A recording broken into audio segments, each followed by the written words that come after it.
What is up, guys, and welcome back to the Hull City Career Mode, episode number 25. As you see, first up, we do have Burnley away at Turf Moor. But first up, obviously, last episode, we won the EFL Cup. Just really, well done to us. To be fair, we had quite an easy run going into it. We didn't have the hardest of teams, and we had to play Bristol City in the final. So it kind of shows you our easy opposition towards the final. But anyway, we had Burnley this episode, and this game is quite a good game. But the thing is, look, what's that? What is that? I mean, I just don't get it. How has that gone in? How has that gone in? And Ryan Mason's, well, he's celebrating. I don't know why. I mean, obviously Ryan Mason had that horrible accident in real life. He's all well and good now, thank God. But I mean, the thing is, you can't do anything about that on FIFA. The sliders or anything, even if you put them all the way down, I don't think goalkeepers are that spazzy to do that. I just didn't get it. And then Zelalem scores an absolute worldie. That is a great finish. Played a bit of a second team against Burnley only because our kind of back-to-back fixtures, and you'll see why next game in the episode. But this goal, and for some reason as well, Robertson did a skills pass, which I didn't even mean to do. But anyway, we went 2-0 up. This game didn't really have that many chances. The chances that did happen was actually... it did actually end up in goals. So, the first half only really had like 2 good chances, and it obviously equalled in goal.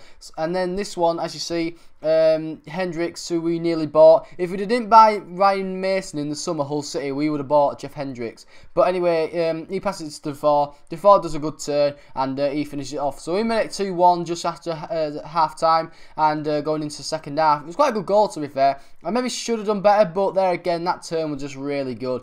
And in the end, our new goalkeeper, Viviano, he had absolutely no chance. So, sorry, Costilio. I get them two mixed up all the time. But yeah, deadline day was also last episode. We signed Costilio on deadline day. We've also signed Zlatan. Yeah, Zlatan is at our club, surprisingly. And we also signed Abel Hernandez. Now, we sold Abel Hernandez in the first season to Stoke City, and we brought him back just for that kind of third striker spot, the first substitute, if you get me. And he actually scored, so 3-1 win in the end for us. It was just it went really well. Burnley weren't that good. To be fair, I didn't think we were that good. It's just we did all right, and in the end we scored 3-1. I just thought, we obviously played a lot better than Burnley just because they played so bad. But overall, we didn't play our best football anyway. But we was on to the Wolves game now, and it's the FA Cup again. Now, this is the quarter-final, and I decided to sim it just because we was at home. If it was away, I might have maybe played it. But there again, the other fixtures that you'll see in the episode, like this one against Sporting Lisbon, I kind of had to play this one because we... obviously, it is the round 16 knockout stages now of the Champions League. We won our group, and had Barcelona and Bayern Leverkusen in it. But like I was saying, we won 2-1 in the first leg at their ground. So, we had 2 away goals, but that didn't mean anything because, Sporting Lisbon have a good team. They played really well last time. I was surprised that I won. And I had to keep a few of their players quiet, but luckily, as you see, Rashford, he hits the post, so unlucky there. But we were pushing, and I thought, first half, first few minutes, we were doing very well. I see Zlatan steals the ball here, and Zlatan, he hasn't been so good so far. I don't really like him too much, so what he's shown me so far, but there, he's done very well. He won the ball, dribbled it into the box, took that player on, finished it well, and, well done to him, because, I ain't seen that so far from him. And that's why I bought him, he's 86 rated. I know he's like right old for a footballer, but he's still 86 rated. You expect to have that quality from a higher rated player like that. But, he's done his deed there and obviously made it 1-0. But anyway, there was a few chances here and there just after that goal. I see Sporting Lisbon, they had one here, made a Costilio pull off a save. But that was kind of really it for the first half. I mean, with this corner here, they scored. So, a friggin' hell. How has he won the first header at the front post and then no one's marking him at the back? I mean, come on, guys. You've got to mark up better than that. To be fair, we don't actually concede that many corners. It's just when we do, it's a bit embarrassing, really. Because, look, the first player wasn't marked up, and then he wasn't marked up. So, it's just, one of those bad marking goals. Something you can't really do. And in Tep, this game actually picked up a bit of a knock. And you'll see after the episode how long he will be out for. But he ain't out for that long. But you know, it's still because he's one of my main players, and to say you're going to lose one of your main players, it can kind of ruin your season a bit. But anyway, 1-1 at the moment. We're trying to push for a goal. I thought it was going to come, and let's see, we did go on the break now. I brought Gray on instead of Entep because, like I said, he was injured. And that pass to Hernandez and that finish, it's just a brilliant, brilliant goal. This, you'll see on the replay, this touch, what he does to take it away from the defender after he receives the ball. Look at this, you'll see it now. Look at that, the defender slides in.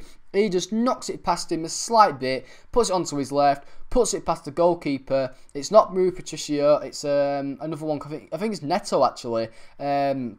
Because Rui Patricio has actually gone to Arsenal in this cream mode. But yeah, we win the game 2-1. We win the leg 4-2. And we're on to the next stage of the Champions League. Look at that. Entep, like I was saying, he's out for 3 weeks. So, I mean, luckily he's out for that long. But, you know, he still misses some important games. And one of them was Man City. Now, Man City actually bid for Entep in the Jan transfer window. I didn't show you it because I rejected the bid. You know, I disallowed all future transfer offers because the thing is I wasn't going to sell him. He's one of my main players and one of my better players, so why would I sell him? There's just no point in that.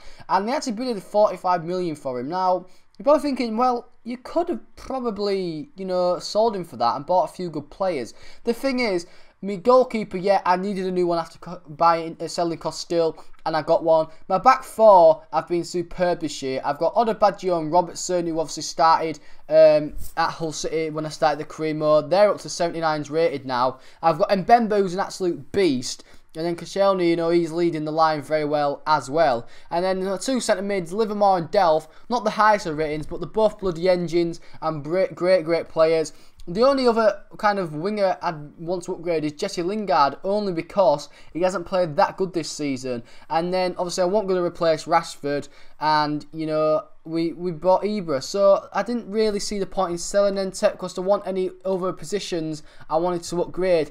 And to be fair, do you sell a player for 45 million if he's going to win you the league? I don't know. So, I made that decision to keep on with him. And, you know, it's kind of coming back on me, and you know, it's probably going to be the right decision. But anyway, it was 1-0 against Man City. It was a penalty. It was very soft, to be fair, I've got to admit. It was a really, really soft penalty. I still don't know if I'd given it or not. But, you know, we took it anyway, and Zlatan finishes it off and put us up 1-0. But this goal here, you'll see from bloody Gundogan.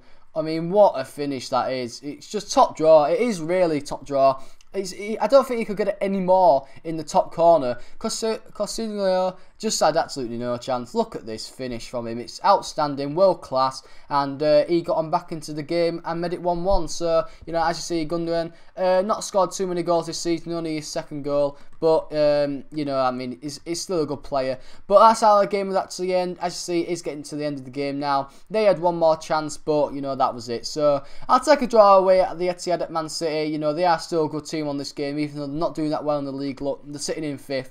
And then we had one final game against West Brom, which we simmed, and which we also won. So, not a bad episode all around. Obviously, we didn't lose this episode. Won all the games. And, as you see, we have lost a bit of progression on the league. But if we win our next game against Man U, we will go back to top. But anyway, guys, hope you enjoyed the episode. If you have, please hit the like button, subscribe if you are new. And, guys, I'll be seeing you later. Peace!